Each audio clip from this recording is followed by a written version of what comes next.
Jessica Padgett was a vibrant, 33-year-old woman living in Indiana in 2014. Known for her kind heart and infectious smile, she was a beloved daughter, friend, and mother. She worked diligently at a local child care facility, where her caring nature shone through with every child she interacted with. But Jessica's ordinary, peaceful life took a tragic and horrifying turn one fateful afternoon, leaving her loved ones in shock and the nation in disbelief. It was a seemingly normal day in November when Jessica left her workplace during her lunch break. She mentioned she had some errands to run and would be back soon, but hours passed and Jessica never returned. Her co-workers and family immediately sensed that something was wrong. Jessica was not the type to vanish without explanation. Panic began to set in as her calls went unanswered, and no one could locate her. Her family filed a missing person report, and a massive search was launched. Volunteers combed the surrounding areas, while law enforcement worked tirelessly to uncover any leads. Days turned into a nightmare as every clue seemed to lead to a dead end.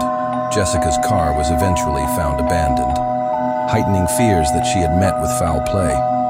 What came next would forever haunt her family and everyone who knew her. Investigators began focusing on those closest to Jessica. Their attention turned to her stepfather, Gregory Graff, a man who had married Jessica's mother years earlier and who appeared outwardly supportive of the family. However, his behavior during the investigation raised suspicions. He seemed evasive, and his statements contradicted themselves under scrutiny. It wasn't long before the authorities obtained a search warrant for Graff's property. What they found there was the stuff of nightmares. Jessica's lifeless body was discovered buried in a shallow grave on Graff's land. The shocking revelation shattered her family and the community. But the horror didn't end there. During their investigation, police discovered incriminating video evidence on Graff's devices. The footage revealed that Gregory Graff had not only murdered Jessica in cold blood, but had also sexually violated her body after her death. He had recorded the gruesome act, seemingly without any remorse or fear of being caught. The trial that followed was swift but harrowing. Gregory Graff showed no emotion as he confessed to the murder. He admitted to killing Jessica for his own twisted reasons and offered no apology or explanation for his actions. His lack of remorse only deepened the agony of Jessica's family. During the sentencing, the judge described Graff's actions as pure evil and devoid of any humanity. He was sentenced to life in prison without the possibility of parole. While justice was served, it could never undo the trauma inflicted upon Jessica's loved ones. Jessica Padgett's murder serves as a chilling reminder of how unspeakable acts of evil can often come from those we trust the most.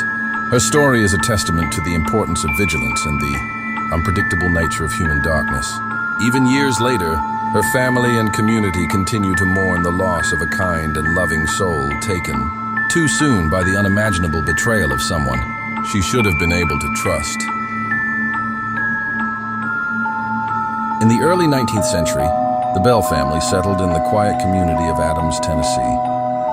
John Bell, along with his wife Lucy and their children, established a prosperous farm and became respected members of the local society. Their lives were peaceful and uneventful, until a series of inexplicable events began to unfold. Events that would etch their names into the annals of American folklore. It started subtly in 1817. John Bell encountered a strange creature in his cornfield, a hybrid between a dog and a rabbit. He fired at it, but the animal vanished. That night, the family began hearing faint tapping sounds on the walls of their log home. As days passed, the noises intensified, evolving into gnawing and choking sounds that echoed through the house. The children complained of having their bed covers pulled and pillows tossed onto the floor by unseen hands. The disturbances escalated further when the youngest daughter, Betsy Bell, became the primary target. She endured brutal physical assaults. Her hair was pulled, and she was slapped and pinched, leaving welts and handprints on her face and body. The entity's presence grew stronger, manifesting audible whispers that evolved into a clear, distinct voice. It sang hymns, quoted scripture, and even engaged in intelligent conversation. Word of the haunting spread beyond the Bell household, attracting visitors from neighboring communities and states. Among them was future President Andrew Jackson, who had heard of the disturbances and decided to investigate. As his party approached the Bell property, their wagon inexplicably halted, and they were unable to proceed. After a series of bizarre incidents, Jackson reportedly left, declaring, "I would rather face the entire British Army than to spend another night with the Bell Witch." The entity, which came to be known as the Bell Witch, often identified itself as Kate. It declared its intention to kill John Bell and relentlessly tormented him, cursing him with threats and physical ailments. Bell's health deteriorated over time, and in December 1820, he was found lifeless in his bed. A mysterious vial of black liquid was discovered nearby. When a drop was given to the family cat, it died instantly. The entity claimed responsibility, boasting, "I gave old Jack a big dose of that last night, which fixed him." Even after John Bell's death, the entity's presence lingered. It disrupted his funeral, singing bawdy songs and causing general disorder. Afterward, it declared it would depart but promised to return in 7 years. True to its word, the entity returned in 1828 for a brief period, engaging in conversations with John Bell Jr., discussing the past, present, and future, before departing again, this time stating it would return in 107 years. The legend of the Bell Witch has persisted through generations, becoming a cornerstone of American ghost lore. The Bell Witch Cave, located on the old Bell property, remains a popular tourist attraction, with visitors reporting unexplained phenomena to this day. The story has inspired books, documentaries, and films, cementing its place in the pantheon of supernatural tales. Skeptics have offered various explanations, from hoaxes to psychological manifestations, but no definitive answer has been found. The Bell Witch haunting remains one of the most documented and witnessed paranormal events in American history, a chilling reminder of the mysteries that lie beyond our understanding. It was Christmas Eve, 1954, when the young family moved into their new home in the isolated village of Hillstone. The house was old but sturdy, sitting at the edge of a dense forest. It was exactly what George and Martha had hoped for, a fresh start after the tragedies that had haunted them the past year. Their 2 children, Ellie and Max, were excited to decorate the house for Christmas, something they hadn't been able to do the year before due to financial struggles. After unpacking the moving truck, George set out to find a Christmas tree. He drove down the winding, snow-covered road leading out of the village. Half an hour later, he found an old tree lot run by a strange old man with a thick, grizzled beard. The man didn't speak much, only nodding toward a particular tree that stood alone in the back corner of the lot. It was a massive dark pine tree, with needles so dark they seemed almost black, though the man assured George it was a rare breed, perfect for the season. The tree felt wrong, out of place, but wanting to surprise his family, George paid for it and brought it back to the house. When George brought the tree into the living room, something strange happened. The temperature dropped, and a heavy silence fell over the house. Martha felt a chill she couldn't explain, and Ellie and Max, though initially excited, were uneasy. The tree seemed to absorb the light from the room, casting long, creeping shadows against the walls. As they began to decorate, Ellie reached out to hang an ornament on one of the lower branches, but something stopped her. She recoiled, her fingers grazing something cold and wet, a thick, black tar-like substance dripping from the tree's needles. "Dad, what's this?" Ellie asked, her voice shaking. George frowned and wiped it away. "Just sap, I guess. It must be from being out in the cold." But no matter how much he cleaned it, the black substance kept reappearing. The air in the room grew heavier, the silence more oppressive, and the family started to feel as though they were being watched. At night, they could hear faint whispering, like voices coming from the tree itself. That night, as snow fell heavily outside, the family sat around the fireplace, trying to shake the growing sense of unease.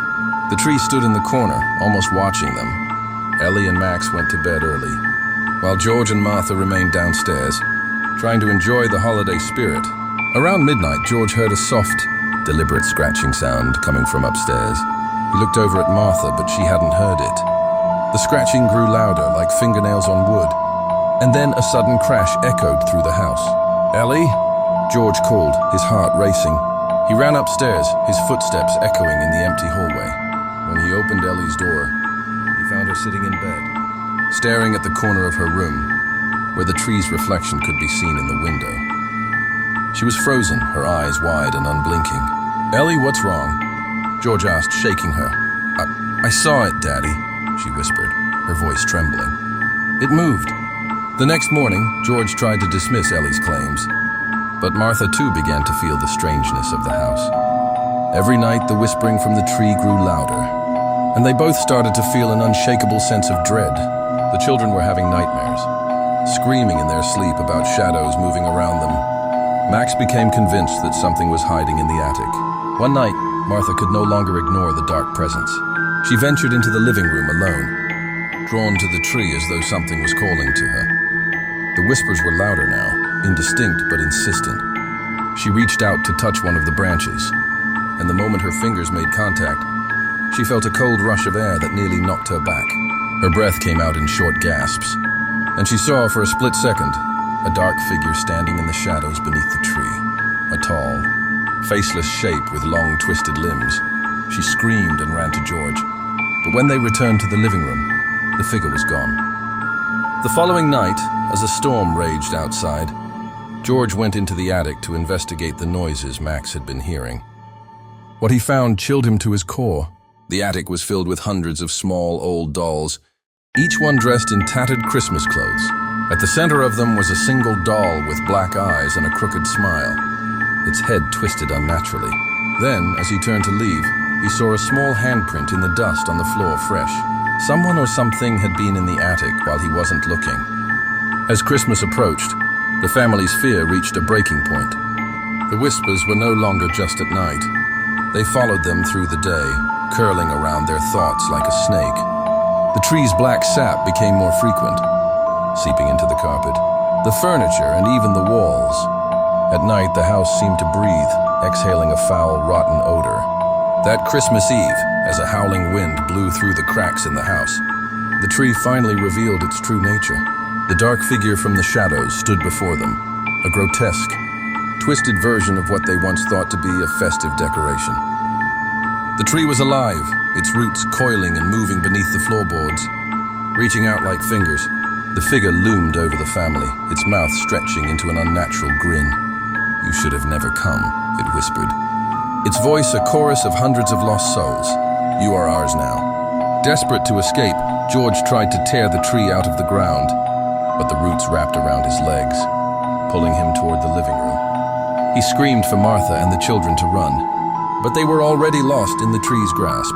The last thing George saw was the black tree's branches closing around them, the echoes of the whispers turning into shrill, maniacal laughter. Days later, the house stood silent and empty.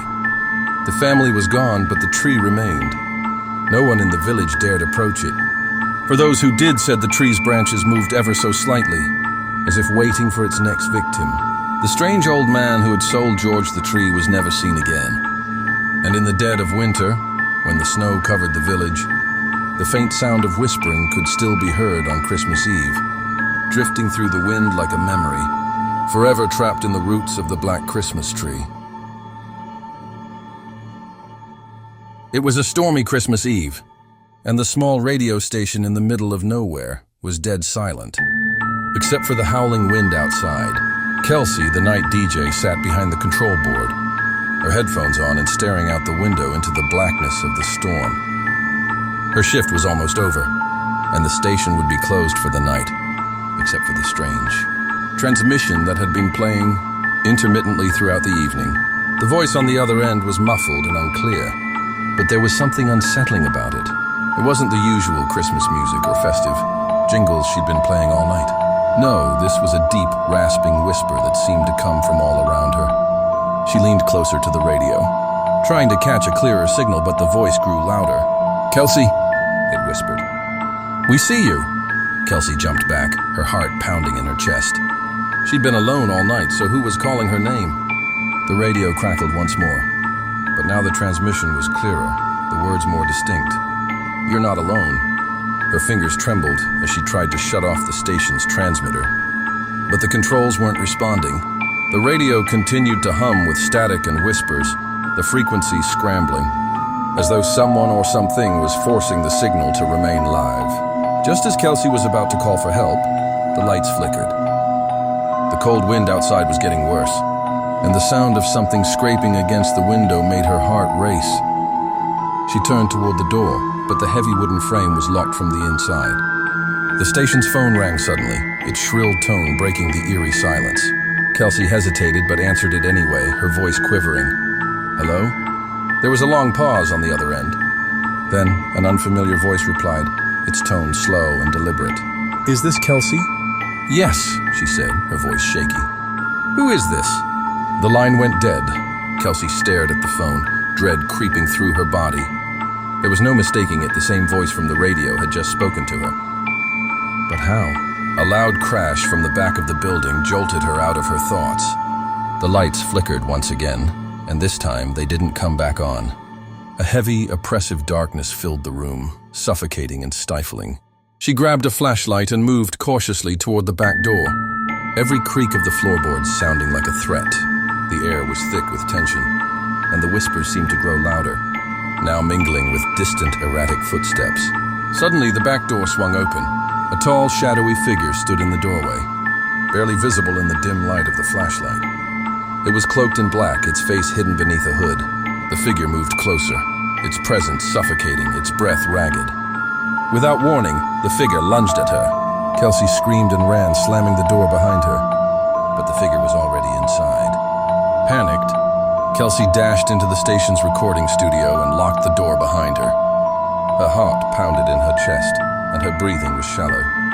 The figure didn't stop, its steps deliberate, echoing through the hallways as it hunted her. Kelsey's mind raced. Who or what was this? Why was it after her? She had no answers, but she couldn't afford to wait around and find out.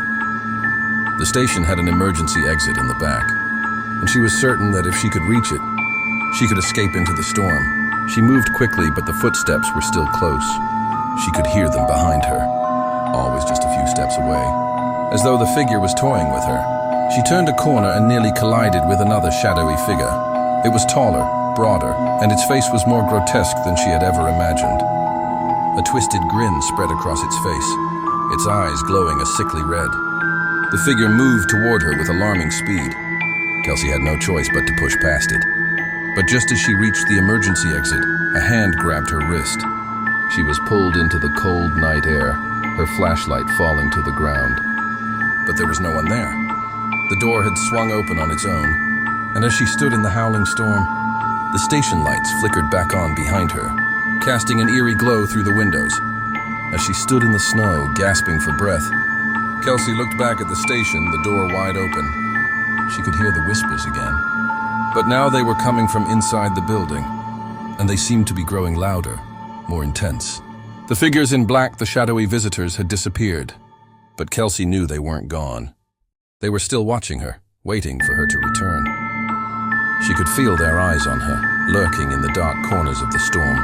Kelsey ran back inside, determined to stop whatever was happening.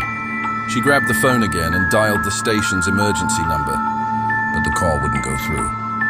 The line was dead. Then the radio crackled again, and Kelsey froze. Kelsey, we are the last broadcast. Her skin crawled as the voice echoed through the station. She felt as though the walls were closing in around her, suffocating her. The whispering voices grew louder, mixing with a cacophony of distorted, ghostly voices, their pleas filling the room. They wanted something from her, her soul, her life, or perhaps her very sanity. The room seemed to darken as the shadows from the corner of the studio began to twist, shaping themselves into grotesque, contorted forms. Kelsey turned, her legs trembling beneath her. But when she looked back toward the radio, the room was empty again except for the terrifying static. Kelsey staggered back to the control panel, her hands shaking as she tried to stop the transmission. The static grew louder, now almost deafening, as the voices seemed to chant in unison, their words indistinguishable. It was as though the station itself was alive, feeding off her fear. Suddenly, everything stopped. The static went silent. The room went black, and then the voice came again, clear and chilling. "We will return." Kelsey's heart stopped. The storm outside intensified, and she knew that she would never be free of the station. It had claimed her body and soul. The transmission had finished, but it wasn't over. The whispers had only just begun. Kelsey's scream was drowned out by the static, the last sound of the final broadcast as she disappeared into the darkness.